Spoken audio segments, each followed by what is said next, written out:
about the flea flicker to you? I mean, what's going on? Oh, it's just Kellen dialing them up, man. Nice little screen pass off a flea flicker. I think it's just part of, you don't know to experience some of them, doing some different things. It's part of the wrinkles. I think Kellen's doing a good job of adding different things each day. Yesterday we had some new wrinkles in the red zone. Today a couple different shot plays, the flea flicker pass, and then, the screen off of it. Just mixing different things into this system.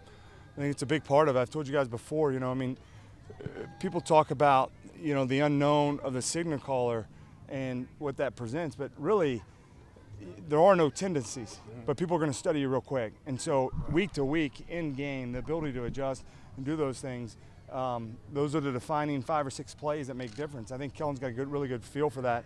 When we've been in situation football, that's kind of what everybody's talking about with those tendencies. I think he has a good job of finding the matchups and adjusting in real time. I'm excited to see him do it in a game for the first time, because one thing to do it in practice, it's the first game for him as well. Yeah, sure, he's a pretty confident guy, I think there's a feel, just like when you're playing quarterback. I'm sure he had the same feel early on.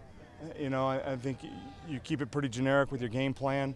But, yeah, I think there's situational football and calling those plays in and filling out the game, and certainly he has to get a feel for that as a coordinator. But, Jason does a really good job of playing those situations out. So it's not – there's different times in practice where we get off script. And I think it's good for us as players, not knowing how the defense is going to play and them not knowing us. But it's probably good for the coaches too, to have to call it. And so I don't think that's a big adjustment for him, but I think it's just kind of the next step. Considering where you were a year ago and what you were doing, do you need to play in a preseason maybe more than you did? Or yeah, whatever they think. I approach it like I'm anxious to get out there and play. It's been a while since I played. I know I'll have opportunities, but really, I approach every practice that way. Sunday I treat it like a game, with my routine coming back out here. So that won't change. That's for the coaches to decide what they think's best. But, certainly after that year off, I'm anxious to get back on that field. I realize it's only a preseason game, but what will it be like to be on the field, in a uniform, in a stadium, all that kind of stuff? Yeah, can't wait. It'll be a lot of fun. I don't think I forgot what that feeling feels like already. So, just get back out there. A lot of excitement and looking forward to it. Even for a preseason game? Yeah, it's the same way. It won't change. Yeah. The fingers will be taped up. Shoulder pads will be on there, and talking a little trash, and look forward to it. It'll be a lot of fun. You will play this week? I hadn't told me yet. Yeah. So it may not be taped up.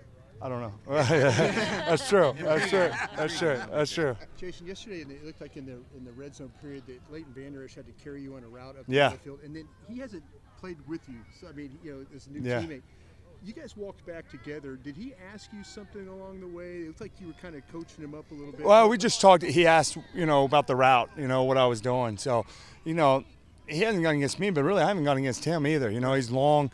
Some of his techniques, he likes to jump in trail. So it's a different style going against him, because he can cover a lot of ground. Certainly got a lot of respect for him, how much success he had. But, yeah, he's a student of the game. He wants to know what you're thinking on certain routes and why you stem this way.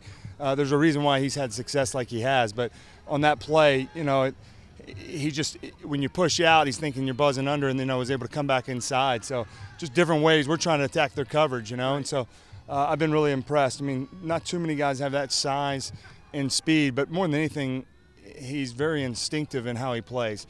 That's kind of line one for a linebacker. So, yeah, he's got all the measurables, but he's an incredible guy, Are you completely used to this helmet now? Oh, man, it's a work in progress, I told Bucky, don't be surprised, and he said, don't tell me that. That thing's gone, So, but I've been around those guys a long time. I'm sure it'll be somewhere in there. It's got to be in the bag on the trip, I don't know how that works. Is it a fine or something? Yeah, I know, but Yeah, they let you on the field. It's fine. yeah. Surprise, surprise, You're supposed to wear knee pads. You played That's right. You played without one before. Yeah, that's gonna stop. That probably wasn't the smartest, but yeah, it's going as good as it can go right now. We'll see how it goes when we get in the game, but yeah, I like it. Did it take you a while to get used to it? Oh, heck yeah. That thing fit like a glove, man. It's like, think of your favorite glove when you're a little kid. Okay. These are not regulation hip pads. Oh, come on, man. All right, guys. What else we got? Are we done here? This is what a football player looks like, Clarence. This is what a football player. Like your cell phone. You got your cell phone in your pads.